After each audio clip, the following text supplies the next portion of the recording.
Luke, good to be chatting with you today. Good to be on, mate. Big shoes to fill, but looking forward to it. That is very true. Yeah, well, for those who don't know, Claude is away for a couple of weeks, enjoying a bit of time off. He'll be back for our next episode, but wanting to keep things ticking along while he was gone, I thought it would be good to catch up with Luke Winchester here. If you don't know Luke, he runs Merewether Capital, which is a microcap. Do you advertise yourself as microcap? Yeah, investment? boutique microcap fund. Yeah. And he's also a prominent member on Strawman. And of course, we had Andrew Page on here, the founder of Strawman, a few weeks ago. But Luke's been on there, since 2019, I think, something like pretty that. much since it launched. Yeah. I've always been a fan of websites that allow you to post your investment thesis. And as Andrew says, the whole point of Strawman is for people to pick it apart and tease apart that Strawman thesis that you have. So I think pretty much one of the I don't want to say one of the first members, but it was definitely on there as early as I could be, putting stuff up there. Yeah, I was having a look today, and you're currently the ninth highest ranked member on there. I'm not exactly sure how the rankings work, I'll be honest. So I'm not sure what the significance of that is. More mysterious than the Facebook algorithm, I think, the Strawman algo. Well, we've got quite a bit to cover today. Why don't we kick things off? I got a bit of thought we'd try out a new segment, which I'm tentatively calling Gains and Pains. So that may change in the future, but we're running with that for now. Basically, just a bit of a wins and losses segment where we can talk a little bit about things that have gone well or things that have gone poorly for us in our investing in recent weeks or months. I'm not going to put a specific time frame on it. And then I guess as well, just any lessons that we can kind of take away from that. Why don't I let you kick off, Luke? Could you maybe share a recent gain or win with us that you've enjoyed? Yeah, I'll keep mine relatively new. So, a recent addition to the fund, only bought it back in February this year, post their half year results, is Racing and Sports Technology. Small little micro cap. They provide software as a service, sort of like information services, some back end technology, primarily to bookmakers and other companies in the broader, particularly like horse racing industry. So that business, it's been a decent win. Sort of buying it for the fund in the low 70 cents. It's now up around mid 90s. Touched a dollar the other day. So it's always nice to obviously have the share price perform well, but importantly to your points, it's all about the lessons you take from it. And I suppose it's just good to see the thesis play out. So that was a business. I bought that at the half year on the back of, they had probably a weaker than expected update at their AGM. And there were reasons for that though. And so teasing apart those reasons, sort of came to the view the underlying business was still going okay.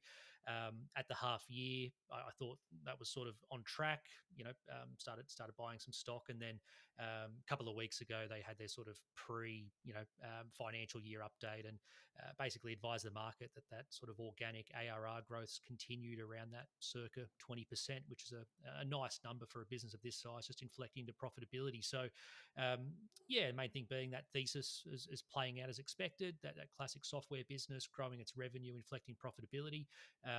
And as I would hope, the market's starting to catch on and share price sort of moving along with it. But I agree with your point there. It's not just share prices moving; it's the lessons, I suppose, that you take from them. Yeah, no, exactly. I one that's been a bit of fun for me recently has been Greatland Gold, which actually just listed on the ASX yesterday, I think, or it might have even been today.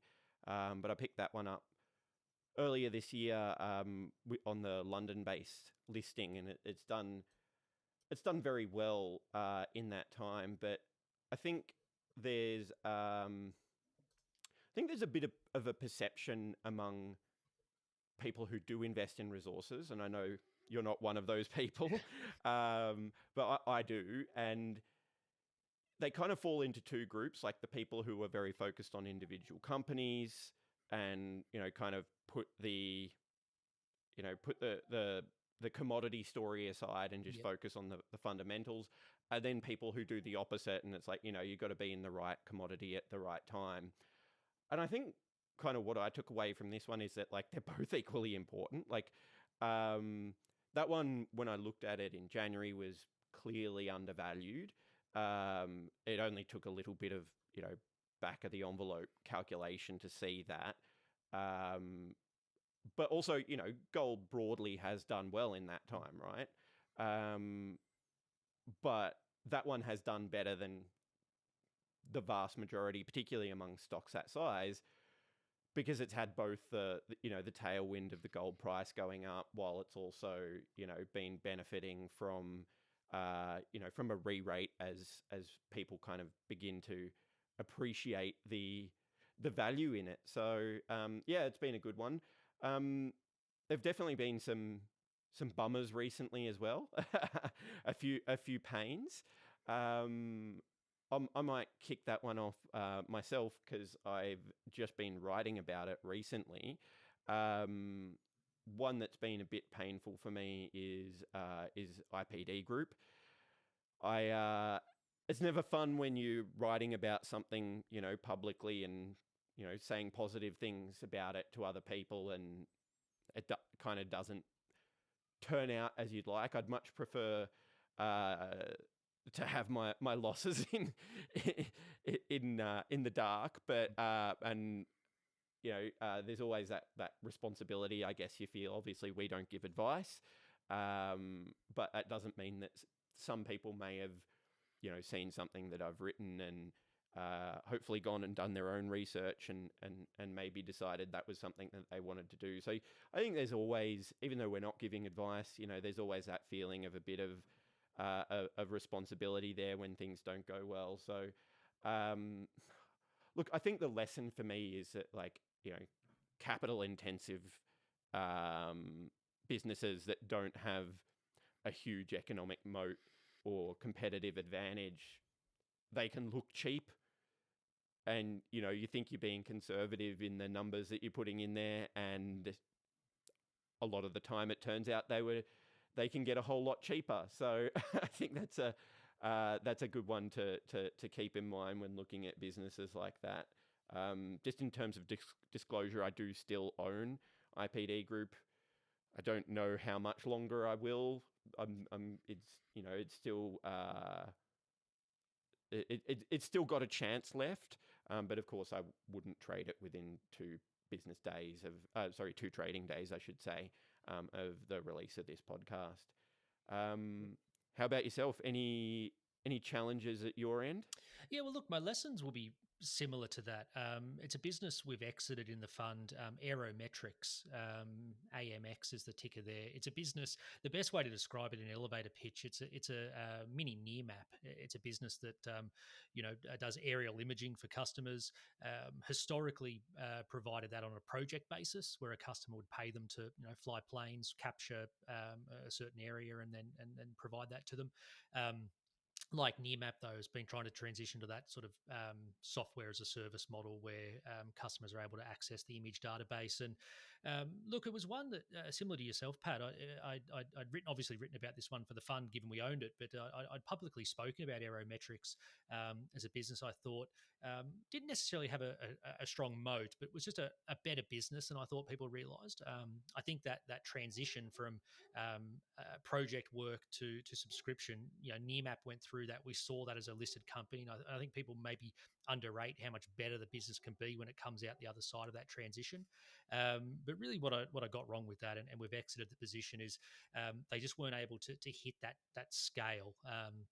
I remember speaking to management, this is going back years ago now, and they always said they probably needed to get to about 10 mil in recurring revenue, to make it viable to send planes nationally and have a national coverage across a subscription model. And, they've only just hit that 10 mil now. Growth has really slowed down. And like a lot of businesses, sort of post that 21 period where you haven't had the balance sheet to accelerate that growth, and as growth has slowed down, things have become quite tough. So, disappointing, but yeah, we exited that position, hopefully moving on to greener pastures. But I agree with all your sentiments. I think the lesson you learn there is cyclical businesses and capital intensive businesses I'm not sure about IPD, but with Aerometrics as well, some lumpy contract work as well. If that doesn't come through as expected, just makes it so tough. And the compounding mistake that I made on top of your IPD points was Aerometrics was also a loss-making business. So it's even tougher when you have all those characteristics and still,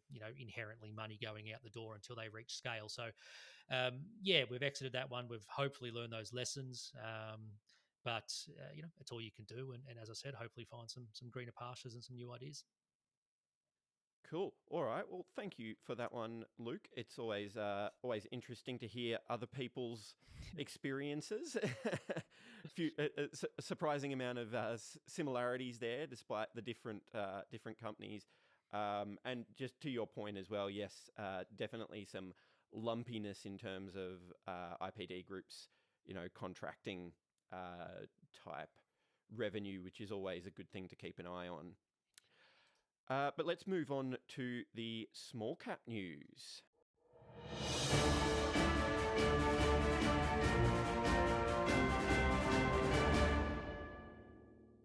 We've got a few stocks to cover today. I'm probably not going to add a lot of comment on this one. You're welcome to if you wish, but I just thought it was something interesting that someone observed in a discussion that we're in. Mm-hmm. So there was a post on LinkedIn a little while ago, by a recruiter, basically just looking for a fairly senior level hire. And the CEO and managing director of an ASX listed company popped up and said that they were interested in the job.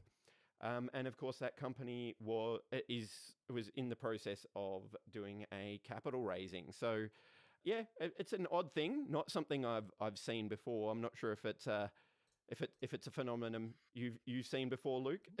Not something I've seen. No, I did have a quick look at it. He only started, I think, on the 1st of April. So seems like he sort of hadn't even really got his boots on the ground properly. And then, it seems like this capital raise they're trying to embark on, given the latest announcement is a voluntary suspension. They're also having some issues raising capital, which is probably something, I take more out of this bit of small cap news rather than Universal Biosensors themselves. They're not the first company I've come across to have a few issues raising capital. We're starting to see some, more high-flying IPOs hit the market, Virgin, Gem Life, things like that, but still pretty tight at the small micro end of the market for capital and businesses, particularly if they're not really hitting their straps. They're finding it hard to get people to stump up cash for them. Yeah, it is interesting. There's definitely, I guess, a bifurcation, to use some fancy language, but I've definitely observed the same thing. It's you see it a lot in the resources market as well. Like, you've got a company like Greatland, which we already mentioned, which I think raised $50 million from memory. I'll put it up on screen if I'm wrong about that, but I'm pretty sure it was 50 million, which is a decent size raise, but obviously it's a very large company. But a lot of the juniors at the very small end of the market trying to raise capital is really hard. So it seems as though the appetite for, there's some appetite for risk there, but not an enormous amount. Would you? I think that's right. Yeah. I mean, it is there, but as you said, like it's difficult. The classic would be you'd see a company go into a trading halt. An announcement later that day or maybe the next day confirming the details, price, things like that, and you're back trading. More and more you're seeing trading halts, and it's turning into 3, 4, 5 days. I think as those more finer details are ironed out, and rather than people just stumping up the cash nice and quickly for hot stories and whatnot. So no, I think that's the right sort of the right take in this small cap news, I think. Yeah, definitely. One small cap that has been doing pretty well lately, from what I've seen, I believe this is one that you hold. I don't know the company well, but I might let you handle the guidance upgrade for Motio. Yeah, another recent addition to the fund. I would have had this as one of my gains before, but knew we had the news coming up. I wrote about this one in the Merewether Capital March report, so encourage people to jump on the website, have a read of that if you want some more detail. But in a nutshell, Motio are a advertising business. They run a network of digital screens in what they call place-based media, which is basically billboards we walk past billboards and you have that fleeting glance, whereas place-based, you're going to have a longer dwell time in a doctor's office, a bar, a cafe, a gym, or a sporting venue. You might be there for half hour, 45 minutes and cycle a few different advertisements, information, things like that. So they run about, I think it's 1,700 screens around the country. It's a good network. And what really got me interested in this business recently, like a lot of micro caps, they go through the phase where they're building up their business, and then you sort of see that inflection where that really start to monetize and drive. And Motio called that out. They basically said they've been building this network of digital screens. They were optimizing it, refreshing it, rebuilding some customer relationships, things like that. But they really saw FY25 as the year of let's drive some monetization, drive some operational efficiency, and really tip into profitability. And so the upgrade, the recent upgrade you're talking about, legitimately caught me by surprise. I wrote about this business. They only recently upgraded their guidance back in April. And I wrote in the Merewether Capital report at the time, I thought it was a tiny bit light, and I could maybe see them coming in. They'd guided to 1.3, and I thought, maybe 1.4 to 1.5 mil EBITDA would sort of be where they landed. And they came out just a week or so ago and said they'll end up doing 1.9, which is, relative delta for where we are this late in the financial year is obviously quite a big upgrade. And the main reason for that, and they called this out in the announcement, when I met with the CEO Adam Cadwallader, he uses the internal term of a bluebird, which is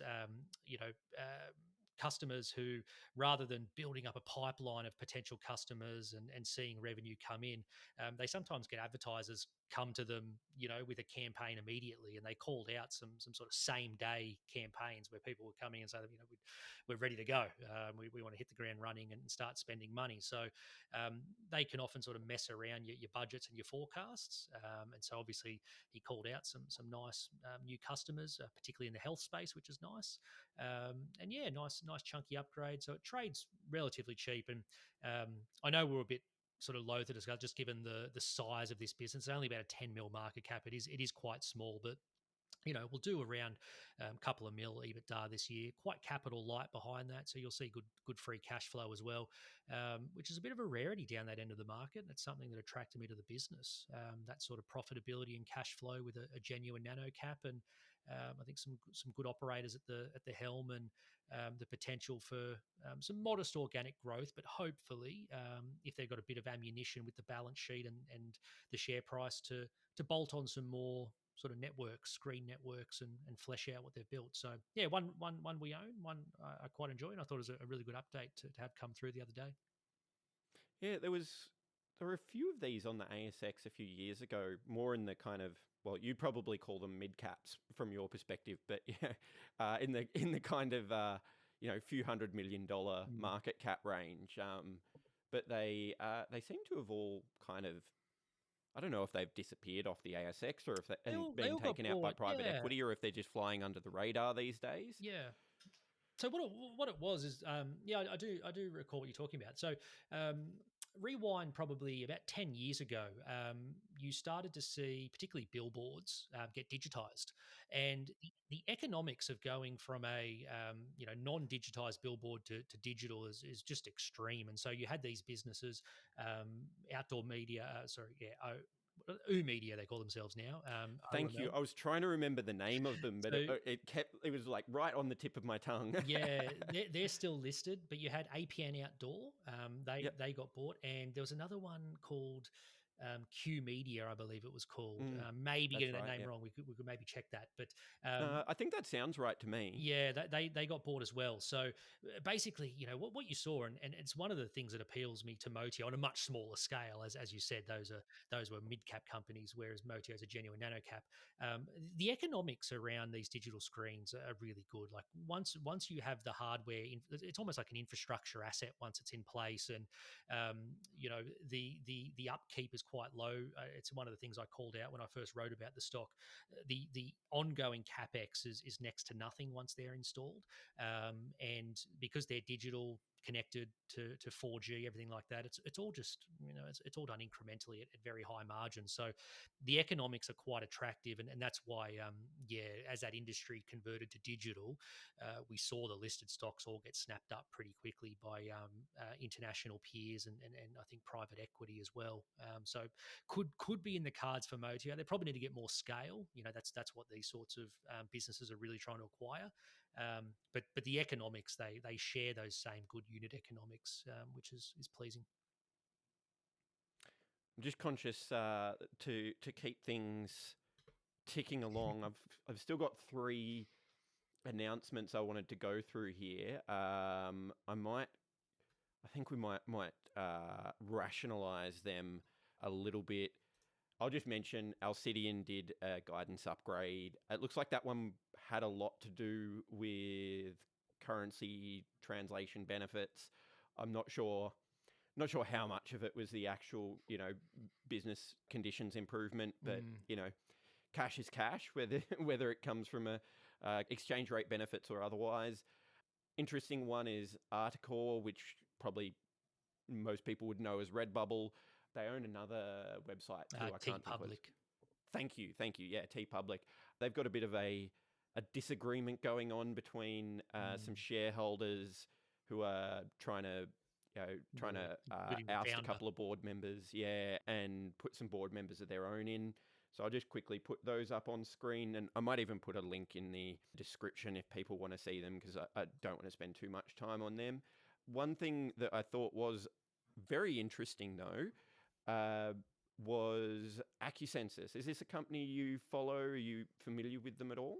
Do follow them. Don't own the stock, though. Yeah, neither do I. I have written about them before. So there was an announcement a few days ago. It doesn't seem as though the market kind of hasn't reacted to it too much. At least when I looked recently, I'm actually just going to read it out because legal issues are not my forte, and I don't want to get it wrong. So the proceedings make claims relating to matters first arising from approximately 8 years ago in relation to intellectual property rights. Redflex, which is a competitor of AccuSensus, alleges the ownership of intellectual property owned by the relevant AccuSensus party, including patents. The company pointed out that they did disclose this in their IPO prospectus in December 2022, and that these claims date back to December 2020. AccuSensus has said that they will be vigorously defending the claims in court and that they challenged them.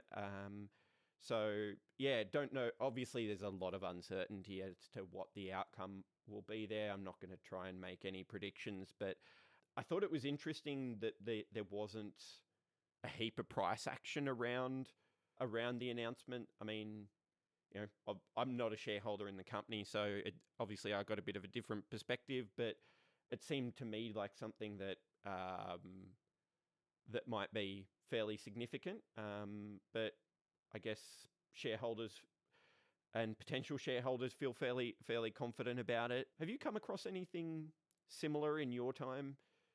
Nothing that comes to mind. I mean, you often see class actions and legal actions. Nothing specifically. I suppose, like to your point before, maybe the surprise around a lack of a definitive sort of market movement is this feels like something where if they lose, it's potentially dire straits for the business. I mean, I assume Redflex is it's the core IP of what AccuSensus does. So it's one of those really, really tricky ones where, we know that oftentimes this can be a tactic in the business world to slow a competitor and take their eye off the ball. It's not something that is completely new from that point of view. But yeah, I don't know if I've ever seen it on the market, and um, I thinking about it, I think the hard part for people who may own the shares is, even if you do get some comfort around the operational impact from the business, this is probably something that takes 12, 18, 24 months to play out and will just sit on the stock. Now, that's separating the stock from the business when I make that comment. And it's a hard thing to sort of manage as an investor when you may think there's no business impact, but nonetheless, you're just going to have an overhang on the stock. So really, really tricky one, to be honest. And no, I don't have a great sort of parallel or example we could point to and say, well, look how this played out for company XYZ. So something I'm to be honest, I'm not too displeased to watch this one from the sidelines. I'm happy to be doing that. I don't know the details of it, so I don't know how similar it is, but I don't know if you're familiar with Imdex. They're probably a bit too big for you to be interested in these days. But Imdex had, at least, to my untrained eye, a somewhat similar issue where they had a dispute over intellectual property with Boat Longyear. I believe they ended up settling that, and there was some award of damages. Honestly, I have no idea how similar it is. It's just the one thing that does come to mind that does bear, at least at a surface level, some similarity. But yeah, as you said, I'll be interested to watch this one from the sideline, but definitely not something that that I'm going to profess to have any expertise in and be able to gain any edge on. No, exactly. I agree with that. Let's move on from the small cap news then. A couple of stocks that I wanted to discuss today. I think they're both stocks that you own. One of them is one that I've been looking at. I don't own currently, but it's definitely on my radar and something I may end up buying in the not too distant future. Though, as always, not for at least 2 days after this episode of the podcast is released. Why don't we kick it off with Kip McGrath, because this is kind of a bit of news as well as a bit of a dive into the stock.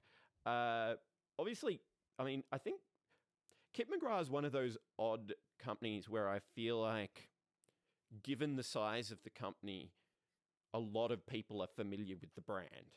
Like, yes, yeah, good point. It's weird like that. Like when I realized that Kip McGrath was a listed company, I guess I just expected it to be a much larger company than it is.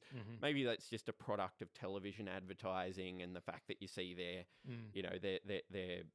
their signs up on buildings around the suburbs. But I was actually surprised when I looked at it, how small it is. But there've been a couple of pretty significant developments there in recent times. I know Claude has mentioned in a previous episode that Storm McGrath, who was he MD and CEO? Is that right? Yes. Yeah. So he left that role in April, I believe, and then just a week or two ago there was a new CEO appointed, and then a couple of days ago, it was yesterday, I believe, the 24th of June. There was a major trading update, and I'll let you kind of pick it up from there and tell us a bit about it, and maybe tell us a bit about the company. Yeah, well, just one point to go back to your insight on the size of the business. Kip McGrath, it's a franchisee business model, so they do run a small number of corporate stores, but primarily, if anyone's ever walked past a Kip McGrath, chances are that's a franchisee centre. So as a corporate business, yes, it's quite small, 30 odd mil revenue, a couple of mil net profit. We'll talk about the trading update in a second, but from a network point of view, if you're factor in the dollars that come in at a franchisee level, that's 120 mil network revenue, roughly a 50-50 split between the UK and Australia, with a small contribution from New Zealand. So there is a decent business there. You just don't quite see it with the ASX corporate head. Nonetheless, that's a bit of a tangent. So look, this has got a bit of a story, recent history, Kip McGrath. So for a very long time, and I know Claude had owned shares in the past. I'm sure he's disclosed that and written about it on the website.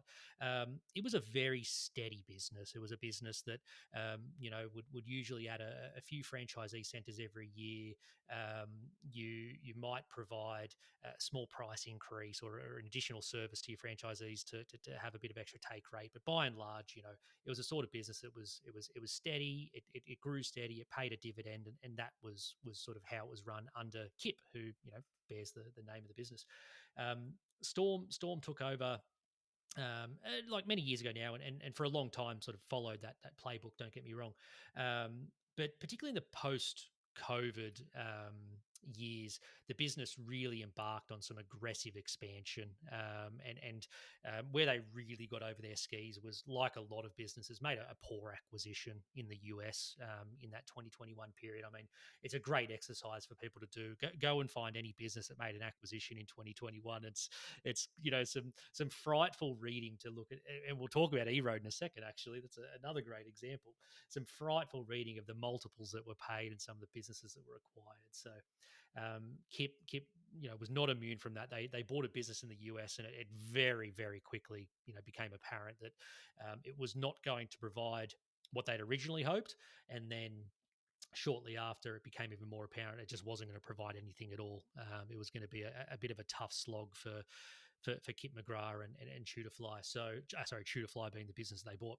So I've owned it all that time with Merewether Capital. So I should disclose that. I know you said it in the intro, but I owned it all that time. And look, the core thesis for me was that underlying all of the issues that we've seen over the last couple of years, poor acquisition in the US, a tougher than expected corporate center rollout strategy hadn't worked quite as well. They had to reinvest in their back end technology systems, a new learning management system, a new franchisee management system as well.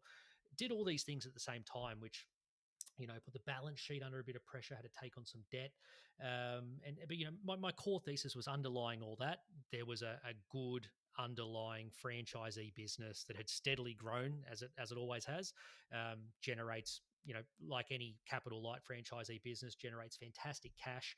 And it was just about, can we get back to that core business? So fast forward, as you said, we had a bit of news just yesterday, the trading update from the business. The trading update was fine. It was sort of, they've guided to an underlying EBITDA of 8.5 million, pretty much what I was expecting. Pretty capital light business below that, probably somewhere, 4.5 to 5 mil sort of cash profit would come off the back of that 8.5 mil EBITDA. But more importantly, new chairman, new CEO in the business. They've really, I suppose, they've kitchen sinked into FY26, quite a common practice. Exiting the US, writing down that asset, exiting some onerous leases as well, and putting the business in what should be a pretty clean position into the new financial year. And looking at the underlying results, and again, I always take them with a grain of salt. Encourage people, don't just take underlying results at face value, but sort of peel back those layers. I think that core business, that thesis is still intact. It's a good core business. It's cash generative. It's profitable. And still trades at quite a reasonable valuation. So, yeah, one we own. I know I obviously subscribe to a Rich Life. I saw Claude's article, and I know that Storm moving on and people coming into the business with much better capital discipline and operational expense discipline was a key sort of catalyst for him. And I strongly agree with that, to be honest. And the market reaction, that was the beyond just the numbers in that update yesterday. I think some clarity on the strategic outlook for the business was very welcomed by investors, and hopefully just getting back to that business that was a good performer for many, many years. Obviously, I mean, we're speculating a little bit here, but I'm curious, often when you see I suppose technically Storm isn't a founder, but like it's a family business. Yep. His dad, I believe it was, who founded it, and obviously bears his name. The two of them have fairly significant shareholdings in the business still. I think, is it around 10% each? Is that right? Yeah, roughly. Yeah, it comes to a bit over 20% when you put them together. Yep. Yeah. So obviously with with Storm moving out of that role now, I think Kip has been out of any active well and truly role in the company for a while. Do you think there's potentially a risk of a sell down in those of those shares? Because it seems to me like it's a small company. If a significant chunk of those shares did come on the market, look, long term it might be good, to have that additional liquidity. But it seems like it could be a pretty significant overhang. What's your take? Do you think that's something that you're watching, that you're conscious of, or definitely conscious of it? As you said, I don't think Kip and Storm would act in unison. They've sort of bought and sold separately in the past, but either or, as you said, they're both substantial shareholders. Look, it's one of those. It's a key risk with any illiquid micro cap. Whenever you would have any substantial shareholder potentially looking to offload a large stake, for me, there's always good ways these things can be handled. If we're talking about someone dumping shares on market day after day, then that's we've sometimes seen that as small cap investors. It's a brutal position to be in. But like you can sort of help see if the company could help to find someone to cross shares out, and that way you're able to exit cleanly. Company could even buy back shares from somebody, if everyone agreed to that. So there are ways it could be handled, but I think you're right. It's something to be cautious. And look, to your point, I know it's probably something I think Claude would want us to touch on, but the founder, son daughter sort of changeover. It's such a tricky one. I've written about this in the past because we own a few founder, in inverted commas, founder-led businesses on the ASX, and the point I've often made is it's held up as something that's we should all it's always a positive characteristic in an investment. It's not always the case. I've made this point before. It's a very fine line between what we would consider to be a positive founder-led business versus a lifestyle company where people are there just to extract income and sort of run the business conservative. And so it's really tough. It's something that gun to my head, yes, I would prefer my executives be aligned and invested, but at the same time, I think it's something we have to acknowledge can become a risk, and we've got plenty of examples on the ASX where it has been, where founders or relatives or whoever it may be haven't run the business that well, and sometimes you need an external person to come in and bring some corporate experience, some discipline that a founder may not necessarily have without the broader business experience. So hopefully, well, so far signs are that's what's happening here at Kip. Particularly Damien Banks, the new chairman, brings a quite an impressive resume, to be honest, in small caps and turnarounds and capital discipline. I think he's been the main driver of what we've seen so far. So look, good news, but it's got to keep executing. One swallow doesn't make a summer sort of thing with something like this. So turnarounds, the hard part is done. The cost out is the easy part of a turnaround, right? So now it's it's to show that business can still grow organically and sort of get back to where it was. Yeah, no, that's really well said. I think family owned and founder led companies, I think on average it's a good thing, right? Yes. But like that something could be on average a good thing, and there can still be a lot of bad examples of it. No, 100%. Yep. So yeah, no, it's a really good point. I'm glad you brought that one up.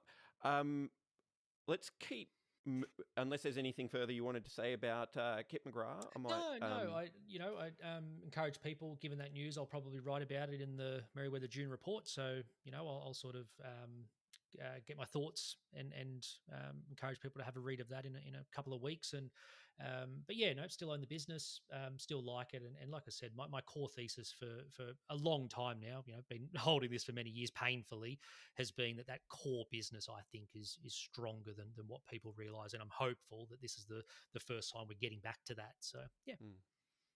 Cool. Well, we have one more stock to cover, and it's we're finally one that I think we both have a bit of knowledge on. Admittedly, look, I have done some I wouldn't say it's not like high level research. I dived into it a little bit.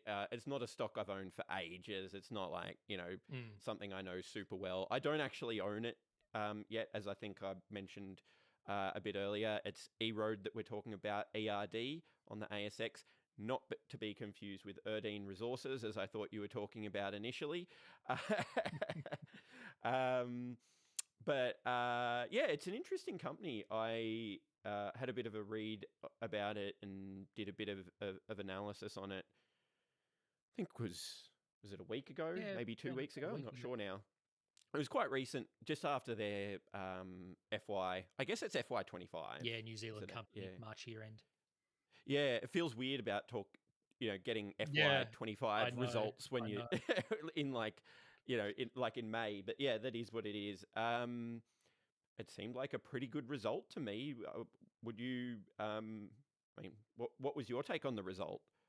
No, look, I thought it was a stellar result, and it was one of those results where I was familiar with the business. Maybe we should take a step back and sort of tell people. Yeah, let's do that. Sorry. Yeah. Let's talk a little bit about what they do. Provider. I'll let you take that one. Why don't you tell us about their business? Yeah, so New Zealand-based business. That's why you got the dual listing.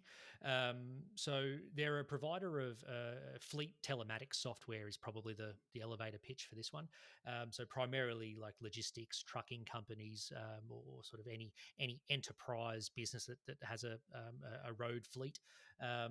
It's a hardware software solution. So you've got the physical box that sits on the dashboard, and I think whenever you have a hardware software solution, there's a natural skepticism maybe from the market to believe whether a business is that super high quality sort of SaaS that naturally everyone wants to own. But maybe talk about it in a second. But I think EROAD is closer to that than maybe what people would initially give it credit for. But EROAD, to take the longer corporate history, I think it floated in New Zealand back in like 2015, 2016, and it's been listed over there for much longer. So you've had a much longer visible history of the business, and it had really executed very well, primarily in the New Zealand market. They were just starting to sort of get some traction in the US and beginning to expand into Australia.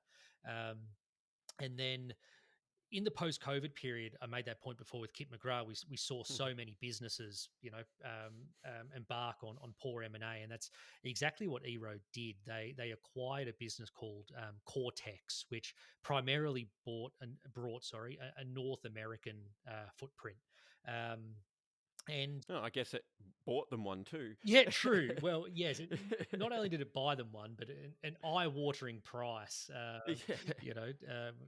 Xero's out today with a bit of news on an acquisition, and they're following the EROAD model of paying mid-teens revenue multiples for a business, which is a bit crazy. But look, it's really interesting to go back and look at that transaction now with the benefit of hindsight and the benefit of a couple of years afterwards, because it's clear that the Cortex acquisition hasn't performed to expectations. I think even EROAD management would admit to that.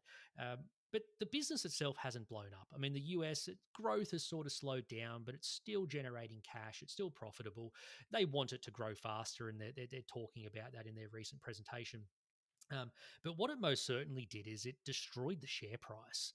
We're talking about a share price that went from $5.50 down to a low of 40 cents in that 2022 to 2023 period, and it's a common story across a lot of technology stocks where they're investing so heavily for growth, heavily loss making, heavily cash burning, and as soon as the market's appetite for that dried up, technology businesses, they can pivot quicker than their capital intensive peers, but nonetheless, these are still large enterprises. It's hard to go from I think EROAD burnt $40 million free cash in 2022. It's hard to go from that to profitability in a year, but nonetheless, that's what sort of the markets were demanding from these companies. So share price was hammered, and what really exacerbated it was they put their balance sheet under pressure as well and were forced into an emergency capital raise about a year or so ago, a bit over. And that was after knocking back a takeover. So the board got some real egg on their face, knocked back a takeover, and then a couple of months later had to take up a capital raise. So big red marks, big red cross from a market point of view. But it's really interesting, and it's a good sort of parallel to Kip McGrath. I owned Kip McGrath through all that weakness we were talking about before, but EROAD, I came to it with a fresh set of eyes. Like I said, I knew the business. I'd sort of followed it, over the years from afar. But I think there's a real benefit to coming to a stock without having that prior experience of being burned by it. And so when I opened up the full year report, I mean, I saw quite a clean business. I saw a bit, and I wrote about it in the recent monthly report. Again, encourage people to have a read. But I saw a business that has engaged on that cash cost rationalization. It just takes time. It took them, sort of 2-3 years to sort of take the cost slowly out of the business. Revenue kept growing slowly. That jaws of profitability has started to open for the business. And to the point where I sort of make some adjustments to the P&L for some non-cash costs and things like that, but sort of came to the point where they did 20 odd mil in sort of cash operating profit last year. And as best I can see, given the business, I think that's quite sustainable. Like I said before, it's a business, it's a hardware software business, but they generate most of their revenue from recurring subscriptions. They package up the hardware in the subscription itself. They don't sell it separately. And with more than 95% of their revenue recurring subscription and pretty low churn on their hardware units, I think the business continues to grow at a modest level, which I know that was sort of your conclusion from the article you wrote. I think I wrote to you actually and said I agreed 100% with the conclusions that you reached on your preliminary work. I think it's a business that can maintain its steady growth. They're demonstrating some cost discipline, and if you do those two things with a business model that is high margin, profitability quickly inflects, which is what we're seeing. So, when I bought it post that full year result, it was about talking New Zealand dollars here, about 200 mil odd market cap. And like I said, they just reported 20 mil sort of cash operating profit. So elevator pitch, largely recurring revenue software subscription business, 10 times cash profit. If you want to use an ARR multiple, is about 1.7, something like that. So pretty cheap any way you spin it. I think the main reason for that is just give it that operating history. I think it will take time for the market and for people in general who were caught up in where it was in the past to come back and really trust the business and trust the recovery. And I suppose more importantly, talking about, like I was saying about Kip before, trusting management and the board. Yeah. That's a big one. Yeah, no, it's a really great point, and it's something that Claude and I have spoken about a bit. I think, it's good because we can kind of throw things to one or the other person when it's when we need that fresh set of eyes on them. I think it's a good thing. But yeah, I broadly agree with what you said. A couple of the things that I found interesting about looking at it, obviously, when you're looking forwards, what next year and the year after that might look at like. I think it's going to look very different on a cash basis to an accounting basis. They've got a large amount of depreciation and amortization, which is going to be coming through the profit and loss. But the amount of investment that will be required in the business, based on my analysis, should be significantly lower than that. Mm-hmm. So I find those kind of things interesting opportunities because Yes. so many investors, particularly at the small end of the market where you don't have, a whole bunch of fund managers and brokers, providing a heap of coverage, the people who are looking at it sometimes aren't kind of delving in that deep to have a look at it. And kind of further compounding that is this issue around their hardware upgrades. Essentially, they had a bunch of 2G and 3G machines because obviously they operate via mobile networks. And with all the 2G and 3G networks being turned off, well, actually, they're mostly turned off already. Telstra's is gone. Apparently, there's one left in New Zealand, Yes. which was it the end of October or the end of December? November, I think it was. November, of course. I've got 1 month either side. But anyway, by the end of the year, that's going to be gone. So as a result, they've had to upgrade all of these old machines. And there's been a pretty significant capital cost to that. But the good news is a lot of that capital cost really is behind them at this point. I think they guided to around 6 million, was it? I think that was the number. This last year, yeah, and another 13 to 15, I think, this year.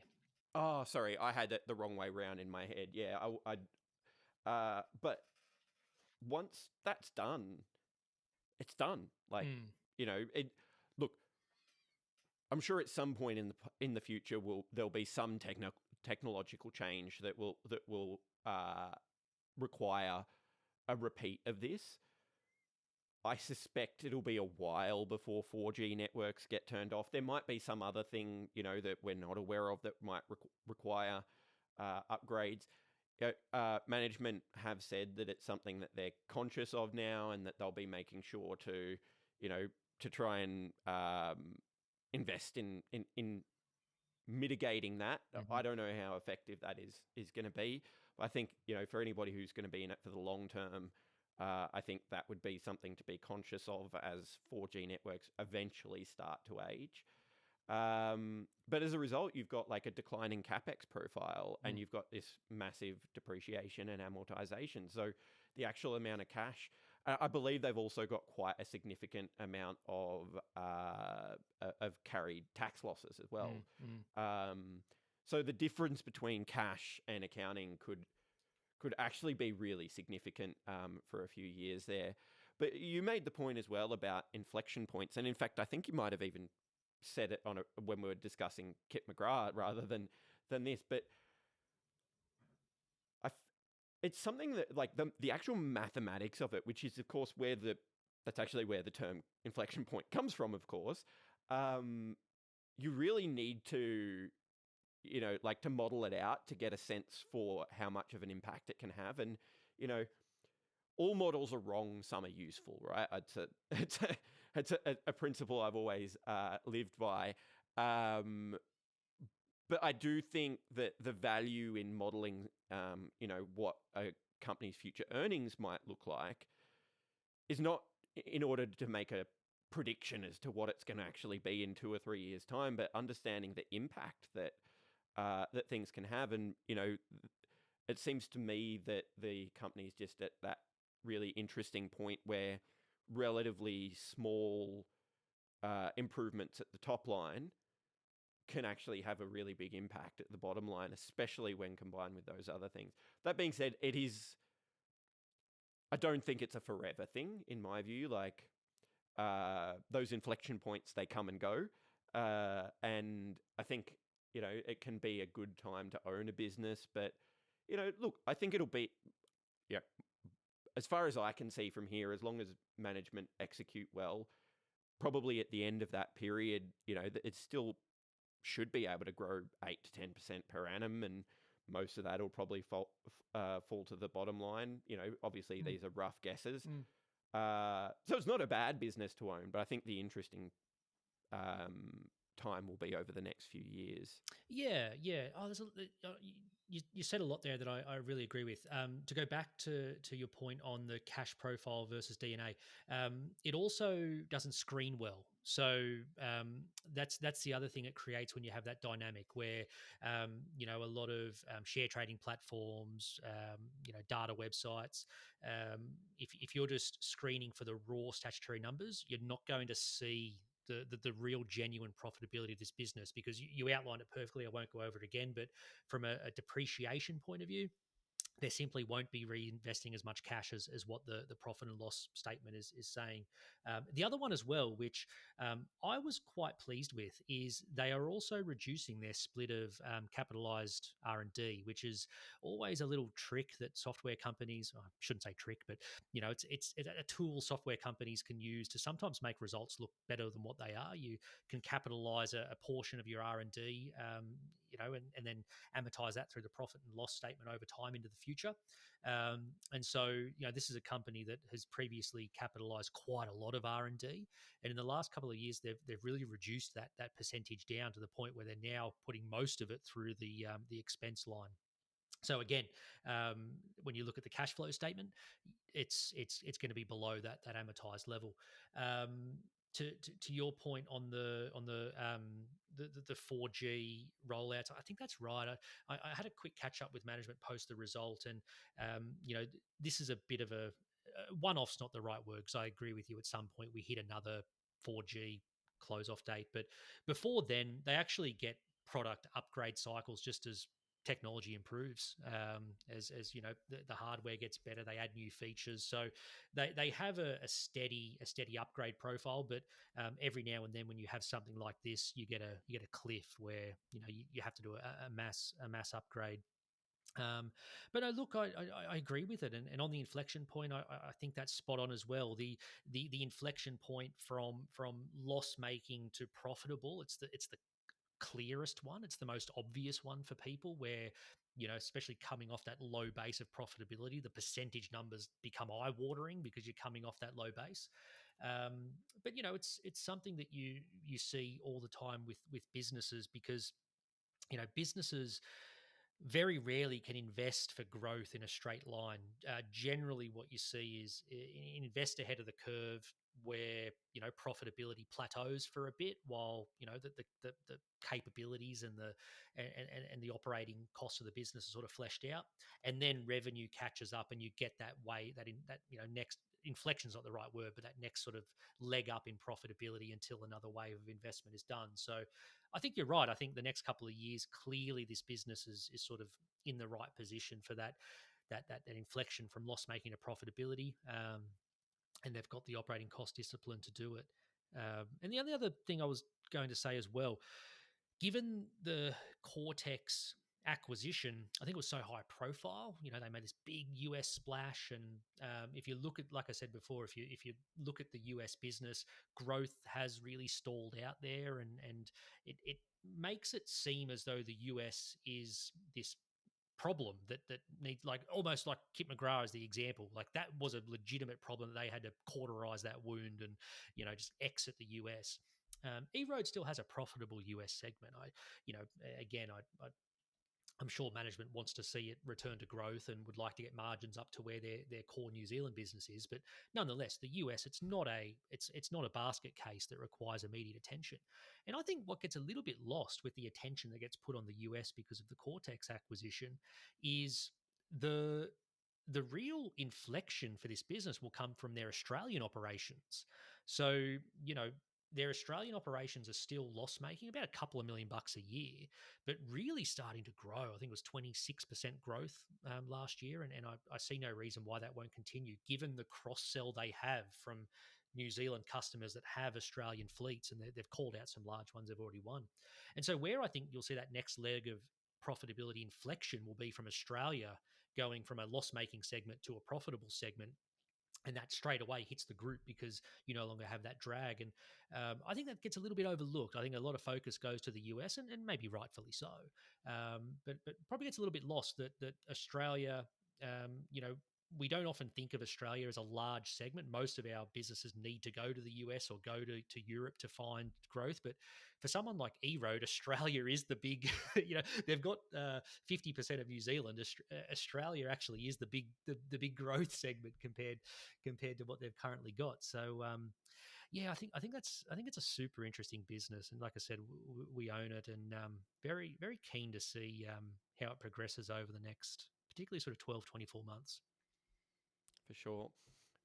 I think we're pretty much out of time, but I just, as you were mentioning it there, it got me thinking. So I just wanted to add one last little tidbit of information that I thought was interesting. So first of all, I just want to qualify this. This is based off the Google AI overview, so I take no responsibility for the accuracy of this. But I think this feels about right to me anyway.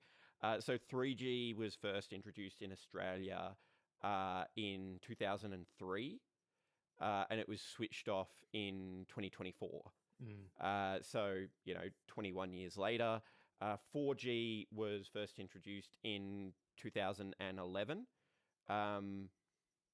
If we assume, obviously this is a very, very rough and crude number to use, but if you assume it's got somewhat similar lifespan, it would seem as though there's still quite a few years to go until we would be thinking about shutting those down. And given we don't have anything resembling 6G even on the horizon, as far as I'm aware, I wouldn't be expecting 4G to go anytime soon. No, I thought you summed it up well. I mean, for the longer term thesis, it's something to pay attention to, but by and large, I try not to look more than 2-3 years out for the companies I own. It's for any business, it's so difficult to look out further than that. Yeah, totally agree. Well, Luke, really appreciate the chat today. It's been really interesting, learn about a few companies that I don't know well, and good to chat about EROAD. Yeah, it was good fun. Yeah, no, it was awesome. Like I said, I was filling some big shoes with Claude, so hopefully I've done him proud. But no, I said to you before, I love chatting stocks, love coming on, and yeah, love the format of the show. I think there's we're missing people talking about ASX small cap news right now. So yeah, I'm glad to come on and help out however possible. Definitely. And what's the website for Merewether Capital in case somebody wants to get your reports? Merewethercapital.com.au. Yeah, we've got some reports up there. My contact details are there. So yeah, if anyone's keen to reach out, I'm always happy to chat about the fund and even about specific stocks. If you ever see me chat about something we own or vice versa, or sorry, not vice versa, but something even we don't own, but you might hear me talk about it, feel free to shoot me an email, and yeah, happy to always have a chat. Appreciate it, and appreciate your time. To listeners, if you would like to subscribe to us on whatever platform it is that you're that you're looking or listening to us on, that would be greatly appreciated. Thanks for tuning in. We can't really do it without listeners, so thanks for supporting our business and our content.